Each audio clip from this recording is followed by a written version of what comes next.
राजेंद्र दर्डाचा विद्युत राज्यमंत्री होते त्यावेळेला आम्ही त्यांना निवेदन दिलं की ही जी हिरव्या पट्ट्यामध्ये जी घरं बांधून राहिलेली लोक आहेत त्यांची मुलं ही दिव्यावर कंदीलवर अभ्यास करत होती आणि त्यांना खरोखर विजेची आवश्यकता आहे म्हणून मग त्याच्यामध्ये तुम्ही निर्णय घ्यावा म्हणून मग त्यांनी 20 रुपयाच्या स्टॅम्पवरती स्वतःचं हमीपत्र घ्यावं आणि ह्या लोकांना लाईट देण्यात यावी. खूप मोठा निर्णय झाला.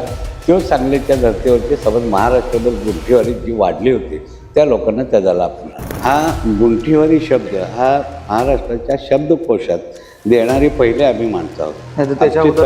त्याच्या अगोदर शासनात हा शब्द नव्हता. या राज्यामध्ये तुकडेजोड तुकडेबंदीचा जो कायदा झाला त्याच्यामध्ये ज्या काय आम्ही शिफारस केल्या होत्या त्या राज्य सरकारनं सगळ्या ॲक्सेप्ट केला. त्याच्यातसुद्धा फायदा जवळजवळ 50-60 लाख लोकांना आता होतं आहे आणि त्याची एक प्रामाणिक भावना तर म्हणजे आता आपण बघतोय समाजामध्ये आम्हालासुद्धा भाषणं किंवा लोकांचे बघताना आम्हालासुद्धा आश्चर्य वाटतं की बाबा त्यातला वेगळीपणा समाजात लगेच कळून येतो. तसं रणजितच्या बाबतीत प्रामाणिकपणे काम करणं, लोकांशी नम्रतेनं वागणं, लोकांशी चांगलं बोलणं. संबंध महाराष्ट्रातील गुंठेवारीतील लोकांसाठी जे काही काम केले ते काम कशा पद्धतीनं करायचं किंवा त्याचा लोकांना काय फायदा झाला पाहिजे या सगळ्या गोष्टींचा बाळकडू आम्हाला लहानपणापासूनच पाजला. मी ज्या 20 वर्षापूर्वी ज्या समस्या बघायचो त्याच अजून पण आपल्या प्रभागात समस्या आहेत. रस्त्याच्या असतील, लाईटच्या असतील, पाण्याच्या असतील, गटारींच्या असतील. कुठं गटारी आहेत तर त्या साफ नाही आहेत. त्या गल्लीतल्या लोकांनाच ते स्वच्छ करायला लागतात. मग कर का भरायचं? मग महापालिका करत्या काय? किंवा आपल्या भागातले जे विद्यमान नगरसेवक आहेत ते काय करतात? आता आपण इथून जर फिरलो तर लोक सकाळी फिरायला वगैरे मॉर्निंग वॉकला येतात. त्यांना विरंगुळा केंद्र नाही आहे, तिथं स्ट्रीट लाईट्स नाही आहेत, ते अंधारातून फिरतात.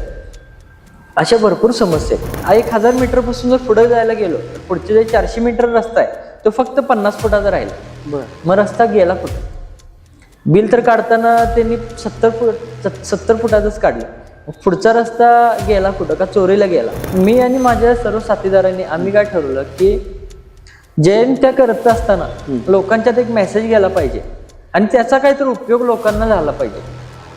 म्हणून आम्ही काय केलं, प्रत्येक जयंतीला मग ते बाबासाहेब आंबेडकरांची जयंती असू दे, छत्रपती श्री शिवाजी महाराजांची जयंती असू दे, लोकमाता अहिल्यादेवींची जयंती असू दे, या सगळ्यांच्या जयंतीनिमित्त आम्ही शिबिरांचं आयोजन करायला चालू केलं. आत्तापर्यंत शेकडो पेशंटना आपण रक्तदान केलंय, रक्त मिळवून दिले फ्रीमध्ये. ते पण आपल्या इथं आरोग्य केंद्रांची कमी आहे. आरोग्य केंद्र आपण उभारणार आहोत. तर गुंठेवारी भवनमध्ये आपण जनसभेचं आयोजन करणार आहोत. नमस्कार, मी चेतन सावंत. स्पेशल गोष्टच्या आजच्या एपिसोडमध्ये आपणा सर्वांचं मनपूर्वक स्वागत. स्थानिक स्वराज्य संस्थांच्या निवडणुकांचा धुरळा सुरू झालाय. नुकत्याच नगरपालिका निवडणुका होऊन त्याचा निकाल देखील लागलाय आणि दुसऱ्या टप्प्यातील महानगरपालिकांच्या निवडणुकांचं धुमशान सुरू झालंय आणि त्याचाच एक भाग म्हणून आपण आपल्या स्पेशल गोष्टच्या माध्यमातून आज आपण आलेलो आहोत सांगली महानगरपालिका क्षेत्रात.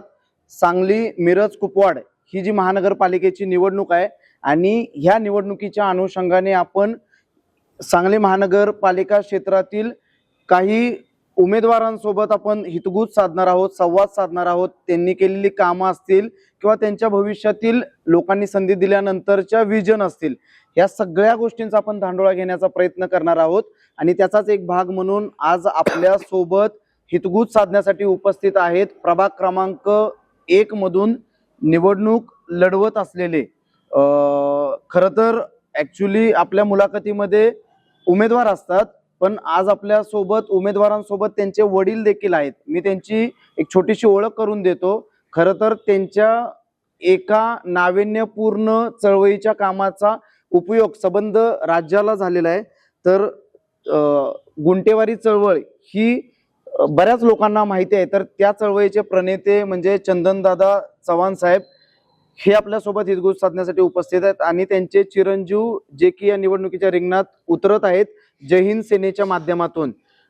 जय हिंद सेना देखील दादांची संघटना आहे आणि राज्य निवडणूक आयोगाकडे अधिकृत रजिस्टर असलेला त्यांचा पक्ष आहे. तर त्या माध्यमातूनच ते निवडणूक लढवत आहेत आणि निवडणूक लढवत आहेत रणजितदादा चव्हाण. तुमचं दोघांचंही स्पेशल गोष्ट मध्ये मनापासून स्वागत आहे. सुरुवातीला शुभेच्छा, तुम्ही निवडणुकीच्या रिंगणात उतरत आहे, लोकशाहीचा उत्सव सुरू झालेला आहे. तर दादा, मला तुम्हाला पहिला प्रश्न विचारायचा आहे की एक तुम्ही फार मोठी चळवळ ह्या राज्याच्या पटलावरती घेऊन गेला, गुंटेवारी चळवळ. गुंटेवारी हा शब्द तसा हल्लीच्या काळात थोडासा बदनाम झालेला शब्द आहे. तर आम्हाला थोडक्यात सांगा की ही नेमकी गुंटेवारी चळवळ काय होती आणि तुम्हाला ही चळवळ उभारावी असं का वाटलं?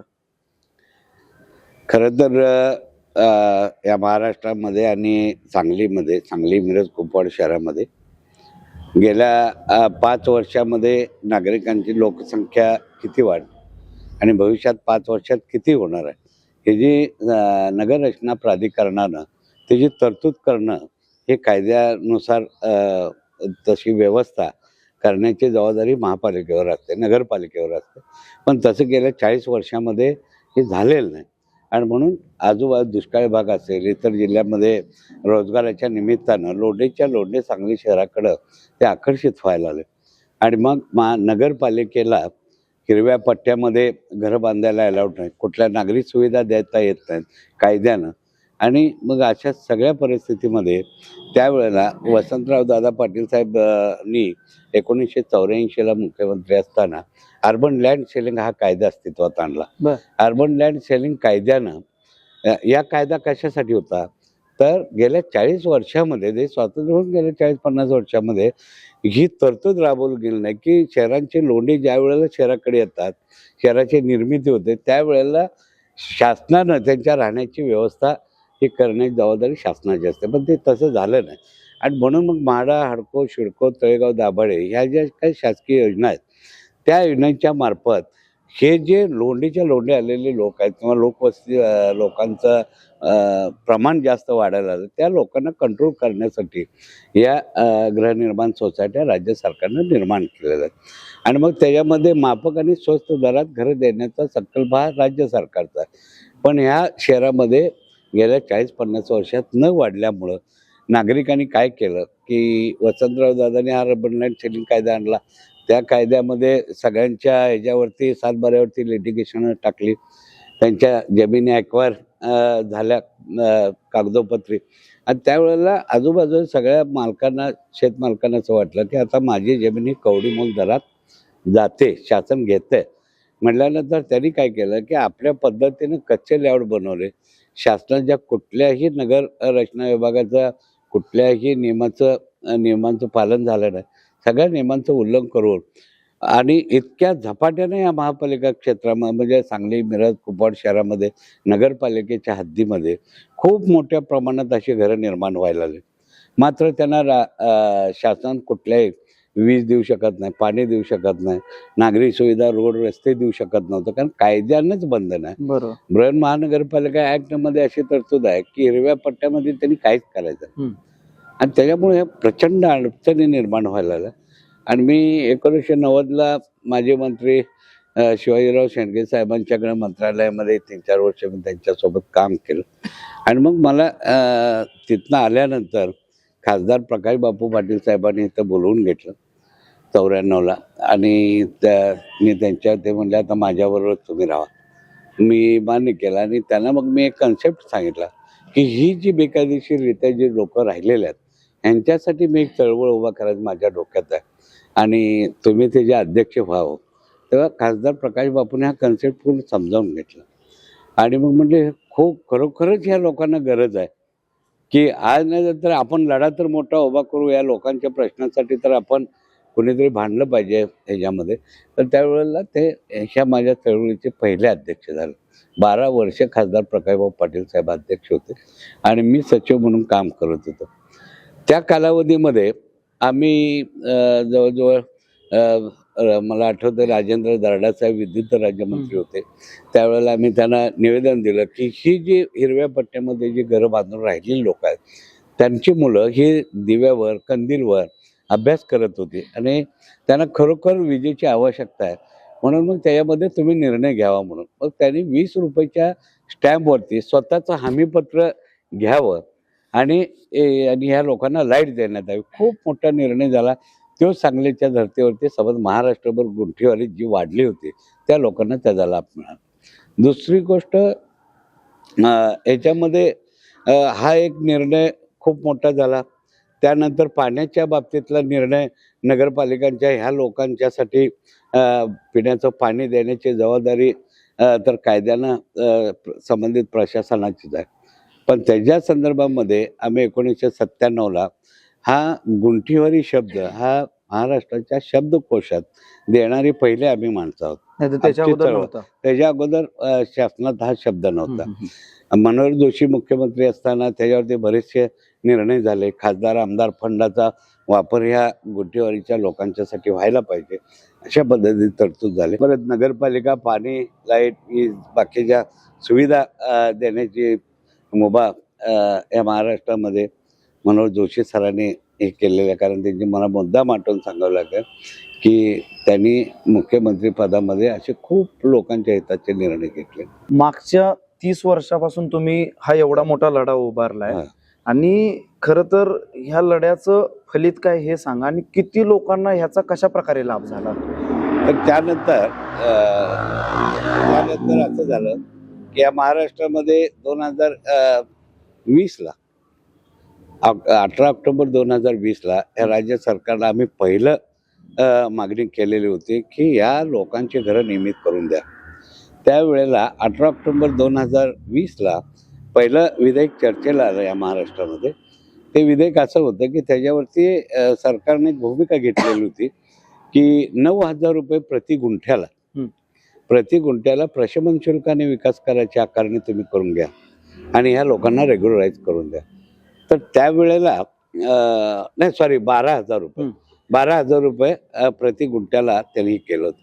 तर त्यानंतर आम्ही ह्या विधेयकाला प्रचंड विरोध ह्याच्यासाठी केला की म्हाडा, हडको, शिडको, तळेगाव, दाभाड ह्या ज्या काही घरकुल योजना होत्या ते 12,000 रुपयेमध्ये तुम्हाला मालमत्ता धारक म्हणून सिटी सर्वेचा उतारा तुमच्या नावाने मिळत होता आणि तुम्हाला एक रूम, किचन, संडास, बाथरूम आणि एक छोटासा हॉल हे 12,000 रुपयेमध्ये शासन देतं आहे. तर मग ह्या लोकांनी स्वतःच्या खिशातून पैसे घालून हे गुंठा 2 गुंठे घेतलेले आहेत. त्यांच्यावरती खूप मोठे अन्यायकारक हा निर्णय झालेला आहे आणि तो राज्य सरकारनं मागं घ्यावा आणि नाममात्र विकास करायची जोपर्यंत अंमलबजावणी होत नाही तोपर्यंत आम्ही महाराष्ट्रात हे विधेयक लागू होऊन द्यावं. मला वाटतं त्या काळात राज्य सरकारने तुम्हाला त्या कमिटीवरती एक चेअरपर्सन म्हणून पण बहुतेक नाही, मला कमिटीवरती नाही घेतलं, पण आमचं जसं ह्याच्यात काम करत गेलो तशा लोकांच्या बऱ्याचशा अडचणी आम्हाला समजत गेल्या.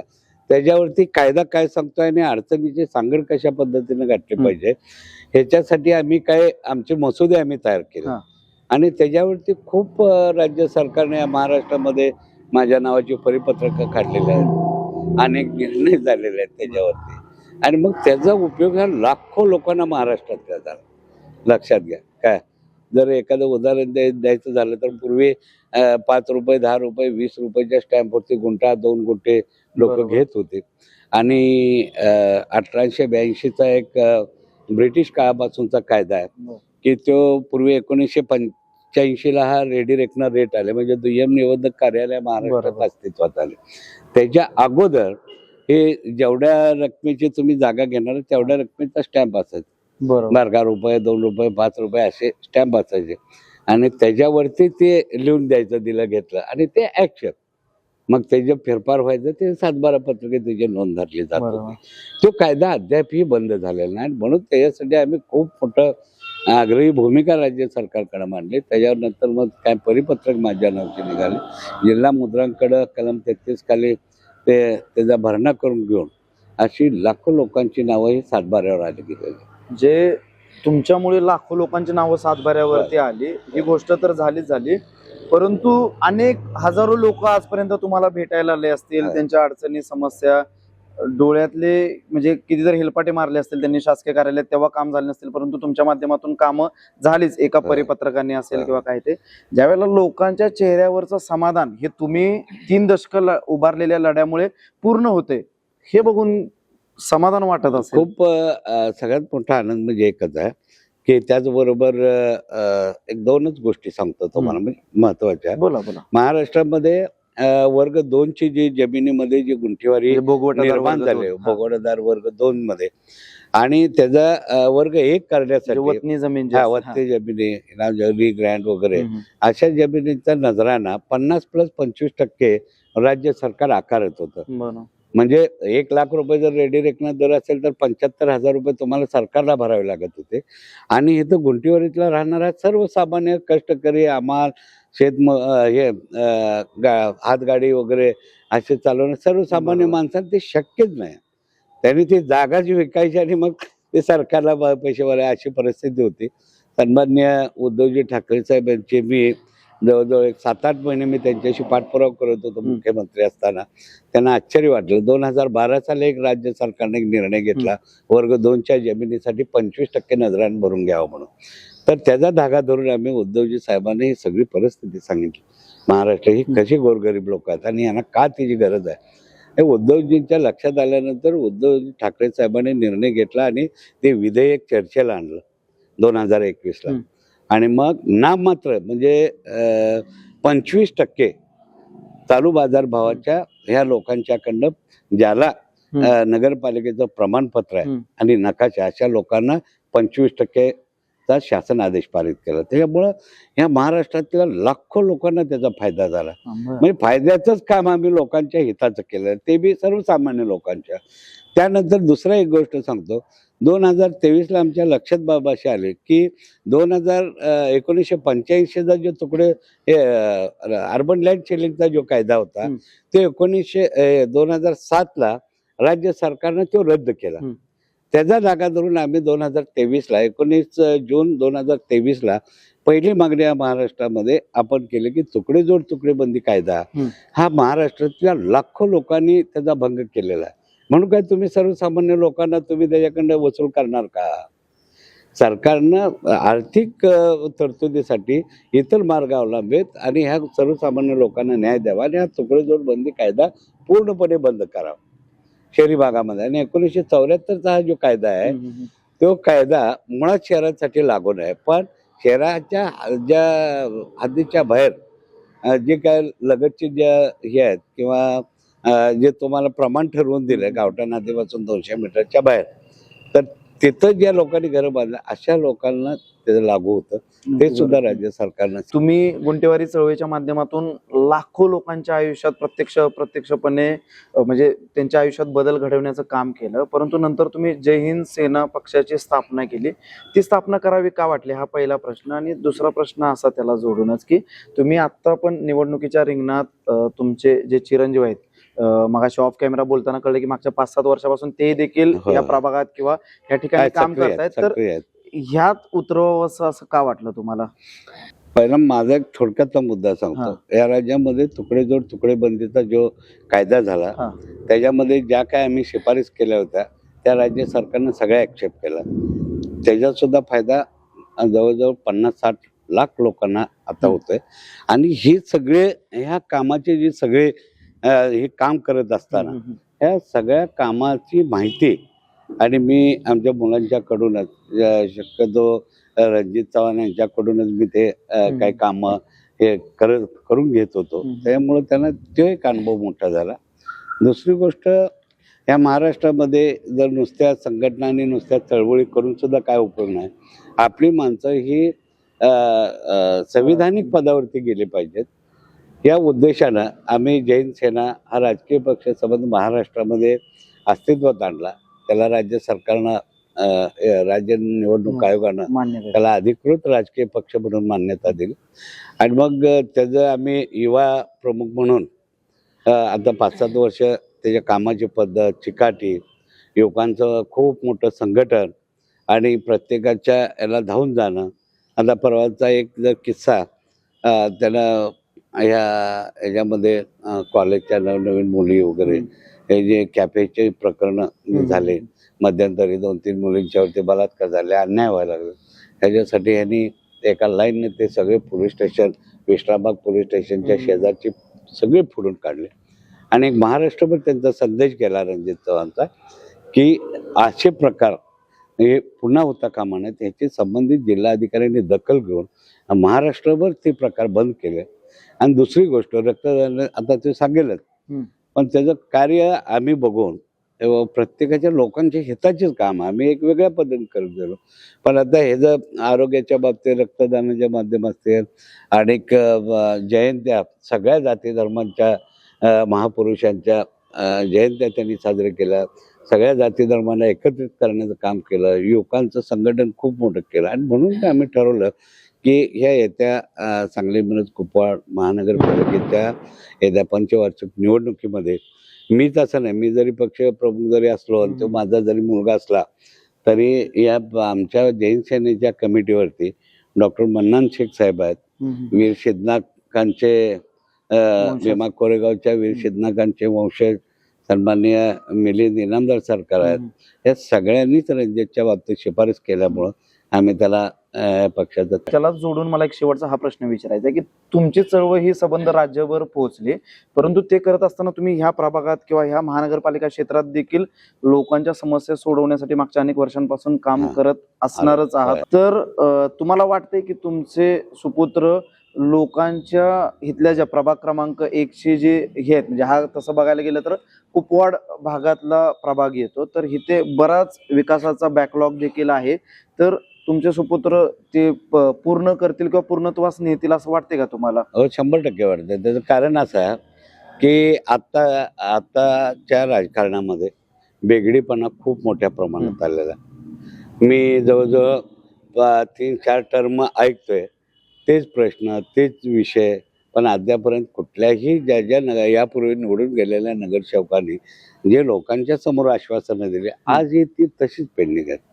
नुसते रोड रस्ते गटारी झाले म्हणजे विषय नाही, पण लोकांच्या बद्दलची तळमळ असली पाहिजे, लोकांच्यासाठी धावून जाण्याची वृत्ती पाहिजे. लोकांच्यावरती कुठल्याही प्रकारचा प्रसंग आला तर त्याच्यासाठी रात्र बघणार नाही, दिवस बघणार नाही, त्या लोकांच्यासाठी धावून जाणं म्हणजे तुमच्या पावलावर पाऊल टाकूनच काम चालू आहे म्हणायचं. तर हे केलेलं आहे. म्हणून मग आम्हालाही त्याचं कौतुक वाटतं की बाबा खरोखरच, आणि त्याची एक प्रामाणिक भावना आहे. त्याला म्हणजे आता आपण बघतोय समाजामध्ये आम्हाला सुद्धा भाषणं किंवा लोकांचे बघताना आम्हाला सुद्धा आश्चर्य वाटतं की बाबा त्यातला वेगळीपणा समाजात लगेच कळून येतोय. तसं रणजितच्या बाबतीत प्रामाणिकपणे काम करणं, लोकांशी नम्रतेनं वागणं, लोकांशी चांगलं बोलणं, कुणाच्याही मनात कपट भावना न ठेवता कोणी दुश्मन जरी समोर आला तरी त्याला काय दादा कसं काय असं विचारण्याची वृत्ती आहे त्याच्यामध्ये. आणि मग हे सगळे गुण ते आमच्या ज्येष्ठ पक्षाच्या नेते मंडळीने निर्णय घेतला आणि याला होकार दिला. रणजितजी, तुम्ही मला सांगा की तुम्ही आता तरुण आहात, युवा आहात, आणि तुमच्या वडिलांनी मागच्या 3 दशकांपासून महाराष्ट्रातील अनेक लोकांसाठी एवढा मोठा लढा उभारलाय, तर त्यांचे तुम्ही सुपुत्र आहात, तर आता तुम्ही या निवडणुकीच्या रिंगणात उतरताय, तर का उतरावं असं वाटलं तुम्हाला? आपल्या महाराष्ट्राचे आराध्य दैवत छत्रपती श्री शिवाजी महाराज, आपण त्यांचा इतिहास शाळेपासून शिकतोय, आपल्याला माहित आहे. छत्रपती शिवाजी महाराजांनी जे छत्रपती संभाजी महाराजांना लहानपणापासून जे काही संस्कार दिले, जे काही शिकवलं, थोडक्यात महाराजांचं जे कर्तृत्व आहे त्या सगळ्या कर्तृत्वाचं असेल किंवा जे काय रयतेसाठी जे काही करायचं आहे त्या सगळ्या गोष्टींचा छत्रपतींनी आपल्या संभाजी महाराजांना लहानपणीच बाळकडू पाजला. त्याचप्रमाणे माझ्या वडिलांनी बरेच वर्ष माझ्या जन्माच्या आधीपासून जे काही गुंठेवारीतल्या लोकांसाठी असेल, संबंध महाराष्ट्रातील गुंठेवारीतल्या लोकांसाठी जे काही काम केले, ते काम कशा पद्धतीनं करायचं किंवा त्याचा लोकांना काय फायदा झाला पाहिजे, या सगळ्या गोष्टींचा बाळकडू आम्हाला लहानपणापासूनच पाजलाय. कारण आम्ही लहानपणी बघायचो की गुंठेवारीतल्या म्हणजे जे गरीब लोक आहेत, जे झोपडपट्टीतले आहेत किंवा जे आता पुनर्वसित होऊन राहिलेले आहेत, अशी लोक घराकडे यायची, वडिलांकडं म्हणजे ज्यांची कामं होत नाहीत, ज्यांची घरं, त्यांना लाईट पाणी त्यावेळेला त्या समस्या असायच्या, त्यावेळेला जे वडिलांकडे यायचे ते आम्ही बघायचो, वडील त्या सगळ्या समस्या दूर करायचे. ह्या सगळ्या गोष्टी लहानपणापासून आम्ही बघत आलो. आणि माझं शिक्षण पूर्ण झालं, मी KWC ला BSc केली, परत मी पुण्यामध्ये इव्हेंट मॅनेजमेंटचा डिप्लोमा केलाय. त्यानंतर कोरोना नंतर मी इथं आल्यानंतर मी भागातनं फिरत असताना, बरेच माझे मित्रपरिवार मोठा आहे या भागात, बघत असताना मी ज्या 20 वर्षापूर्वी ज्या समस्या बघायचो त्याच अजून पण आपल्या प्रभागात समस्या आहेत. बर. रस्त्याच्या असतील, लाईटच्या असतील, पाण्याच्या असतील, गटारींच्या असतील. कुठं गटारी आहेत तर त्या साफ नाही आहेत. त्या गल्लीतल्या लोकांनाच ते स्वच्छ करायला लागतात. मग कर का भरायचा? मग महापालिका करत्या काय? किंवा आपल्या भागातले जे विद्यमान नगरसेवक आहेत ते काय करतात? या सगळ्या गोष्टी मोडून काढायला, या सगळ्या गोष्टींना फाटा देण्यासाठी मी या निवडणुकीत रिंगणात उतरलो. बर. तर आता तुम्ही सांगितल्या, तर मला सांगा प्रभाग क्रमांक 1 मध्ये कुठल्या कुठल्या समस्या तुम्हाला जाणवत आहेत? मी आता जसं बोललो तुम्हाला, एक 50% भागात रस्ते नाही आहेत. बर. म्हणजे गेले 20 वर्ष झालं ते लोक राहत आहेत. 20 वर्ष झालं म्हणजे 4 टर्म असतील, 5 टर्म असतील, लोकांना त्यांनी निवडून दिले कुठल्या आशेवर की फक्त रस्ते, गटारी आणि लाईट, पाणी ह्या सगळ्या प्राथमिक गरजा आहेत लोकांच्या. या सगळ्या गरजांसाठी लोकांनी त्यांना निवडून दिले, पण त्याच गरजा फुलफिल होत नाहीयेत. परत आपल्या इथं असा भाग आहे की कसं असते की लहान मुलं आहेत त्यांच्यासाठी अंगणवाड्यांची गरज आहे आपल्या भागात. कारण 1000 लोकसंख्येला एक अंगणवाडी आपल्या इथे लागते, म्हणजे प्रत्येक तो क्रायटेरियाच आहे. तर आपल्या भागाची लोकसंख्या 28,000 आणि आपल्या प्रभागात फक्त 10 ते 11 अंगणवाड्या आहेत.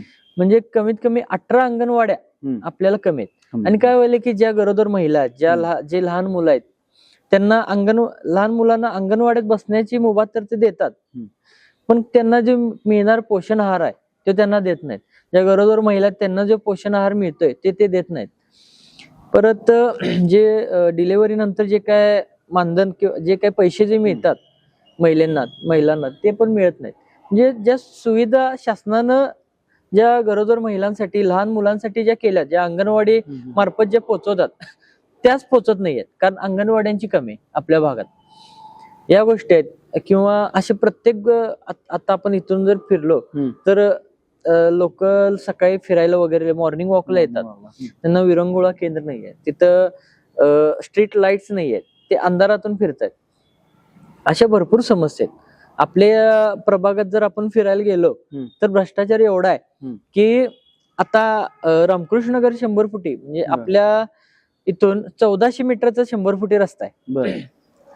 तो मंजूर आहे 70 फुटाचा. 70 फूट ते 1400 मीटर असा मोठा रस्ता आहे.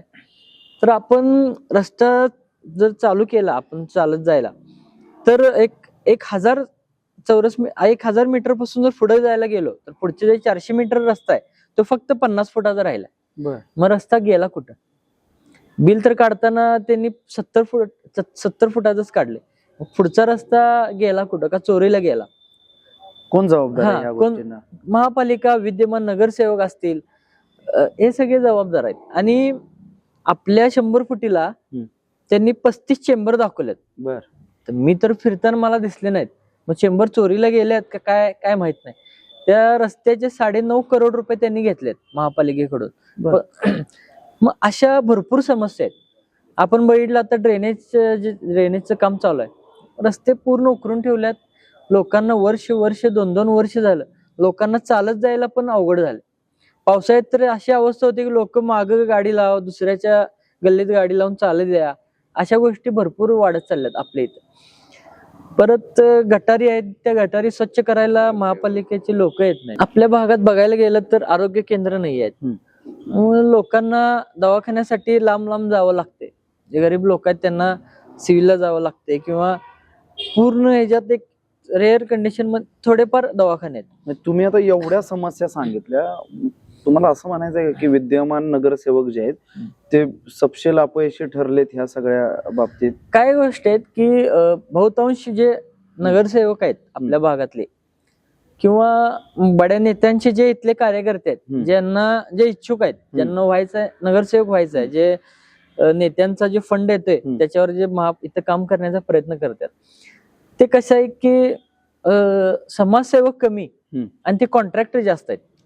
आणि कॉन्ट्रॅक्टर जास्त असल्यामुळे काय झाले की त्यांना माहिती आहे की रस्त्यात डांबर किती घालायचा, मुरुम त्यात खाली मुरुम किती टाकायचा, वर खडी किती घालायची, म्हणजे प्रॉफिट जास्त किती मिळवायचा याच्याकडे त्यांचं जास्त लक्ष असल्यामुळं आपल्या प्रभागात या सगळ्या गोष्टी व्हायला. लोकांच्या प्रश्नावर ते काम करत नाही. काम करत नाहीयेत. निकृष्ट दर्जाची कामं. बरं, तुम्हाला असा विश्वास वाटतोय का की तुम्हाला संधी लोकांनी दिली तर तुम्ही ज्या समस्या सांगितल्या त्या समस्या सोडवण्यासाठी तुम्ही कॅपेबल आहात किंवा तुम्ही सोडवू शकताय? होय. का असं वाटतंय? कुठले तुमच्या गुण वैशिष्ट्य आहेत किंवा म्हणजे का तुम्ही सोडवू शकताय किंवा का लोकांनी तुम्हाला संधी द्यायला हवी? आता गेले 5 वर्ष झालं आम्ही ज्या थोर महापुरुषांच्या जयंत्या करतोय. मग आता आपण बघतोय समाजात जयंतीला आपण कोण मिरवणूक काढतात, कोण काय गोष्टी करतात. मी आणि माझ्या सर्व साथीदारांनी आम्ही काय ठरवलं की जयंत्या करत असताना लोकांच्यात एक मेसेज गेला पाहिजे आणि त्याचा काहीतरी उपयोग लोकांना झाला पाहिजे. म्हणून आम्ही काय केलं, प्रत्येक जयंतीला, मग ते बाबासाहेब आंबेडकरांची जयंती असू दे, छत्रपती श्री शिवाजी महाराजांची जयंती असू दे, लोकमाता अहिल्यादेवींची जयंती असू दे, या सगळ्यांच्या जयंती निमित्त आम्ही शिबिरांचं आयोजन करायला चालू केलं. कधी रक्तदान शिबिर असू देत, तर कधी डोळ्याच्या ज्या समस्या आहेत, लोकांच्या डोळ्याचे ऑपरेशन असतील, चष्मे असतील, याची शिबिरे घेतले. लोकांना फ्री चष्मे वाटप केले. परत लोकांचे जे काय महात्मा ज्योतिबा फुले योजना आहे त्या अंतर्गत ज्या काही योजना येतात आणि ज्या लोकांपर्यंत पोहोचवायच्या आहेत त्यासाठी आम्ही शिबिरे घेतली. म्हणजे त्यातून लोकांना बेनिफिट व्हायला पाहिजे. आणि रक्तदान शिबिर आपण दर 4 महिन्याला घेतोय. म्हणजे कार्यक्रम असो किंवा नसो, कार्यक्रमाच्या औचित्याची आम्ही वाट पाहत नाही. आम्ही या ठिकाणी किंवा आपल्या ज्या घरापाशी एक कार्यालय आपलं, तिथं आपण दर 4 महिन्याला रक्तदान शिबिर घेतोय. आणि त्यातून काय करतोय की आपण कार्ड घेतोय, कोणाला गिफ्ट वगैरे काय देत नाही. त्यामुळं आतापर्यंत शेकडो पेशंटना आपण रक्तदान केलंय, रक्त मिळवून दिले फ्रीमध्ये. ते पण आता मध्ये एक किस्सा घडला की माझे एक मित्र आहेत, त्यांच्या नातेवाईकांना रक्त लागणार होतं. मग त्यांचा मला रात्री 12 वाजता फोन आला की रणजित असं आपल्याला अर्जंट रक्त लागणार आहे, त्याचा ऍक्सिडेंट झाला. मी म्हटलं आपल्या असं इथं आपण रक्तदान शिबिर त्या ब्लड बँकेमार्फत घेतोय, आपण तिथे जावा आणि तिथून मला फोन करा. तिथे गेल्यावर त्यांना 2 रक्ताच्या बॅगा आपण फ्री दिल्या, मोफत दिल्या. एक रक्ताची बॅग म्हणजे 1600 रुपयाला आपण त्यांना फ्री दिला, कारण ते पण रक्तदान करायला आपल्यापाशी येतात. त्यांनी ती बॅग जाऊन त्या पेशंटला दिली, पेशंटचा जीव वाचला. 2 दिवसानंतर त्या पेशंटचे म्हणजे त्या नातेवाईक आहेत त्यांनी त्या माझ्या मित्राचा सत्कार केला की तुझ्यामुळं आम्हाला रक्त मिळालं आणि त्यामुळं आमच्या याचा जीव वाचला. म्हणजे हे कौतुकास्पद बाब आहे आणि आम्हाला एक इन्स्पायरिंग म्हणजे आम्हाला ताकद देणार. त्यामुळं या सगळ्या गोष्टी करायसाठी आम्हाला अजून प्रोत्साहन मिळालं आणि आम्ही अशा गोष्टी करतोय आणि या लोकहिताच्या गोष्टी करतोय. त्यामुळं आम्हाला म्हणजे मला एवढं वाटतंय की आपण ज्या काही गोष्टी ज्या तळमळीनं करतोय लोकांसाठी, लोकहिताच्या ज्या गोष्टी करतोय, ते आत्ताचे जे विद्यमान नगरसेवक असतील किंवा जे बाकी त्यांच्यापेक्षा आपण एक पाऊल पुढे जाऊन करण्याचा प्रयत्न करतोय. त्यामुळे येणाऱ्या काळात जर महापालिका क्षेत्रात आपल्याला जर लोकांनी निवडून दिलं तर आपण ही जी जबाबदारी आहे म्हणजे सेवक म्हणून या वॉर्ड क्रमांक 1चा सेवक म्हणून जी ही जबाबदारी आहे त्या मी पूर्ण ताकदीनं आणि लोकांच्या हितासाठी आपण जबाबदारी निभवण्यात आपण सक्षम आहोत असं मला वाटतं. मला सांगा, प्रभाग क्रमांक 1च्या समस्या तुम्हाला चांगल्या पद्धतीने माहित आहेत. मागच्या 5 ते 6 वर्षांपासून तुम्ही अनेक सामाजिक उपक्रम राबवत आहात. तर ह्या सगळ्या गोष्टींमधून तुम्हाला प्रभाग क्रमांक 1 साठीची तुमची विजन असणारच आहे, कारण तुम्ही या निवडणुकीच्या रिंगणात उतरलाय. तर भविष्यातील तुमच्या विजन काय असतील प्रभाग क्रमांक 1ला घेऊन, किंवा तुमची काय ब्लू प्रिंट आहे का? हो आहे. पहिला तर आता रस्त्यावर मी तुम्हाला जसं मगाशी सांगितलं, लोकांना ड्रेनेजमुळे अशी अवस्था झाल्या किंवा जिथं ड्रेनेज नाही तिथं पण की लोकांना चालता येईना अशी रस्त्याची अवस्था आहे. पहिला तर निवडून आल्यावर सगळ्या महापालिका क्षेत्रात म्हणजे आपल्या 1 नंबर वॉर्डमध्ये आपण पहिला सगळ्यांचे रस्ते चांगले करणार आहोत. नंतर जी ड्रेनेजची व्यवस्था आहे ती व्यवस्थित करणार आहोत. परत आपल्या इथे पोलीस भरती करणारे, स्पर्धा परीक्षा करणारे असे होतकरू विद्यार्थी खूप आहेत. पण दुर्दैवाची गोष्ट अशी आहे की त्यांना इथून सांगलीत विश्रामबागला म्हणजे 4 किलोमीटर 5 किलोमीटर लांब त्यांना जावं लागते अभ्यासासाठी. त्यासाठी आपण आपल्या प्रभागात एक मोफत वाचनालयाची व्यवस्था करणार आहोत. म्हणजे ते विद्यार्थी शिकतील आणि त्यांचं काहीतरी भविष्य घडेल. आणि दुसरी गोष्ट याच्या लगत म्हणजे याला धरूनच सांगतो, आपल्या यशवंतनगर भागात असेल किंवा या आपल्या पूर्ण परिसरात भरपूर ओपन स्पेस आहेत जे डेव्हलप झालेले नाही आहेत. अशा ठिकाणी विद्यार्थ्यांना प्रॅक्टिस करायसाठी एक स्टेडियमची व्यवस्था आपण करणार आहोत.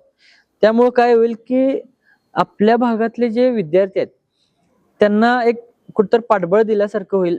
त्यांना प्रॅक्टिस करायसाठी जवळची जागा होईल. यासाठी आपण ते करणार आहोत. जे मी मगाशी म्हटलं तुम्हाला त्याप्रमाणे आपल्या इथं आरोग्य केंद्रांची कमी आहे. आरोग्य केंद्र आपण उभारणार आहोत. ज्या अंगणवाड्या कमी आहेत त्या अंगणवाड्या प्रत्येक भागात जिथे जिथं आपण आपण चालू केलाय सर्वे आता, तर त्या भागात अंगणवाड्या आपण स्थापन करणार आहोत आणि लोकांना, लहान मुलांना वगैरे त्याचा लाभ आपण करून देणार आहोत. जर जिल्हा परिषदच्या शाळांची आता आपण अवस्था बघतच आहोत. माझंही शिक्षण जिल्हा परिषद शाळेतच झाले. त्यामुळं जिल्हा परिषद शाळेतले जे शिक्षक आहेत ते वेल क्वालिफाईड आहेत. आपण प्रायव्हेट स्कूलमध्ये बघतोय कमी प्रमाणात म्हणजे पगार वगैरे देऊन जास्त फी उकळून विद्यार्थ्यांकडून ते विद्यार्थ्यांना शिक्षण निकृष्ट दर्जाचं बऱ्यापैकी शिक्षण मिळते. पण आपले जे महापालिकेचे, जिल्हा परिषदचे जे शिक्षक आहेत ते वेल क्वालिफाईड आहेत. फक्त विषय असा झालाय की ज्या प्रायव्हेट स्कूल्स आहेत त्यांचं एक हवा झाल्या. त्यामुळे आपले जिल्हा परिषदच्या शाळा, सरकारी ज्या शाळा आहेत त्यामुळे कुठेतरी मागं पडल्यात. त्या कशा वर येता येईल किंवा कोण, आता आपण मध्ये बघितलं की बऱ्याच लोकांनी शाळा दत्तक घेतल्यात. तशा आपल्या प्रभागातल्या शाळा दत्तक कोण घेते का, किंवा आपल्याकडून काय करता येईल, इन्फ्रास्ट्रक्चर असेल किंवा त्या लोकांच्या जनजागृती करून आपण काहीतरी करण्याचा प्रयत्न करून शाळा पहिला पट कसा वाढेल याकडे लक्ष देणार आहे आणि त्या शाळा हे करणार आहे. महिलांसाठी काय वेगळं काम करण्याचा मानस आहे?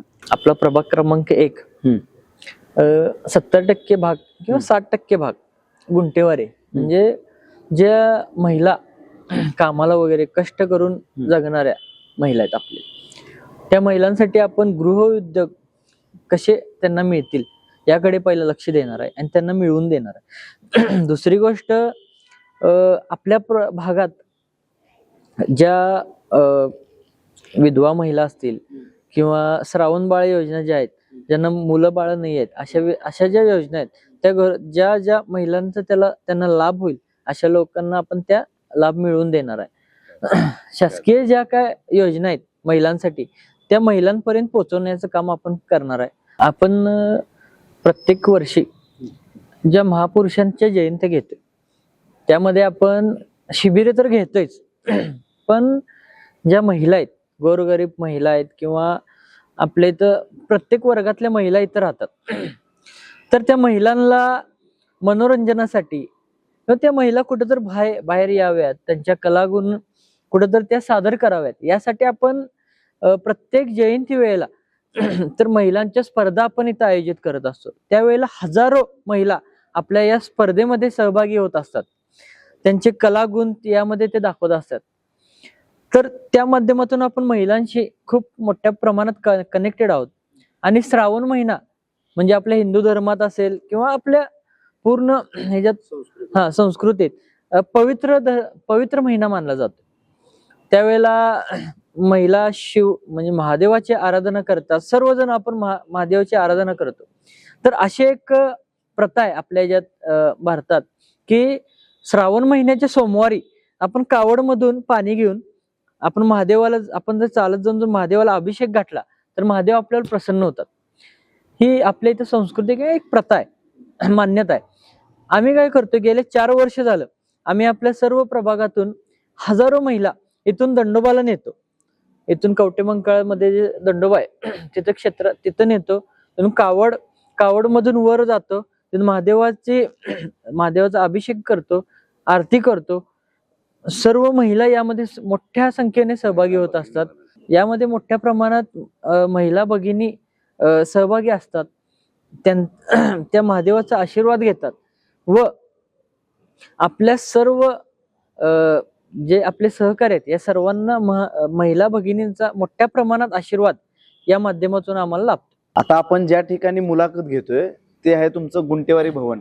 तर गुंटेवारी भवन इथं सुरू करावं असं का वाटलं आणि ह्या माध्यमातून सध्या काय कामं होत आहेत आणि भविष्यात काय कामं होणार आहेत? गुंटेवारी भवन प्राथमिक पहिला जर म्हटला तर आपण गुंटेवारीतल्या लोकांच्या समस्या निवारण करण्यासाठी किंवा त्या समस्या सोडवण्यासाठी आपण हे गुंटेवारी भवनाची आपण स्थापना केली.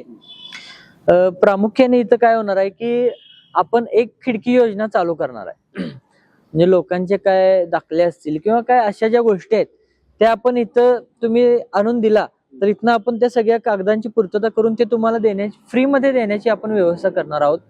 जे विद्यार्थी स्पर्धा परीक्षा करतात किंवा ज्या परीक्षा वेगवेगळ्या परीक्षात ते सहभाग घेतात अशा विद्यार्थ्यांचे मोफत इथं फॉर्म आपण भरून देणार आहे. ज्या मुख्यमंत्री सहायता निधी असेल किंवा महात्मा ज्योतिबा फुले जन आरोग्य योजना असेल अशा योजनांचे जे काही कागदपत्र लागणार आहेत किंवा त्याचे सगळे मार्गदर्शन असेल किंवा त्याचे सगळे फॉर्म इथं आपण भरून देणार आहोत. यासाठी व गुंटेवारीतल्या लोकांना जे वर्षानुवर्षे जे इथं लोक राहत आहेत त्या लोकांची घरं सातबाऱ्यावर अजूनपर्यंत नाही आहेत तर त्यांना सातबाऱ्यावर आणण्याचं काम, त्यांना ती घरं त्यांच्या मालकीची करण्याचं काम आपण या माध्यमातून करणार आहोत. या सगळ्या गोष्टी आपण गुंटेवारी भवनमध्ये जनसभेच्या माध्यमातून आपण या सर्व गोष्टी पूर्ण करणार आहोत. तर गुंटेवारी भवनमध्ये आपण जनसभेचं आयोजन करणार आहोत. त्यामध्ये काय होणार आहे की या सगळ्या भागातल्या लोकांच्या सर्व समस्या महापालिकेसंदर्भात असो किंवा आरोग्या संदर्भात असो त्या सर्व समस्या इथं जाणून घेणार आहोत आणि त्या सर्व समस्यांचं निवारण आपण करणार आहोत. महापालिकेतले कर्मचारी असू देत किंवा अधिकारी असू देत ते इथल्या जनतेचे मालक नसून ते आपले सेवक आहेत. त्यांच्याकडून कामं कशी करून घ्यायची आणि जे लोकांच्या समस्या कशा सोडवायच्या या सर्व गोष्टी आपण गुंटेवारी भवन मधून करणार आहोत. अगदी प्रचार सुरू होत आहे, आता झालेला आहे आणि अगदी या धामधुमीतून तुम्ही वेळात वेळ काढला आणि आमच्या स्पेशल गोष्टच्या माझा प्रभाग माझं विजन ह्या कार्यक्रमात तुमचं हितगुज माझा प्रभाग माझं विजन ह्या कार्यक्रमामध्ये तुमची मतं मांडली किंवा तुम्ही जो 3 दशकांमध्ये उभारलेला लढा असेल, चळवळीत केलेली कामं असतील आणि तुम्ही भविष्यातील ह्या प्रभागातून उभा राहत असताना तुम्ही तुमच्या भविष्यातील विजन असतील आणि 5-7 वर्षातील तुमचे सामाजिक काम असतील ह्या सगळ्या गोष्टी तुम्ही मांडल्या, वेळात वेळ काढला त्याबद्दल तुमचे मनापासून आभार आणि धन्यवाद. थँक्यू. आपले धन्यवाद.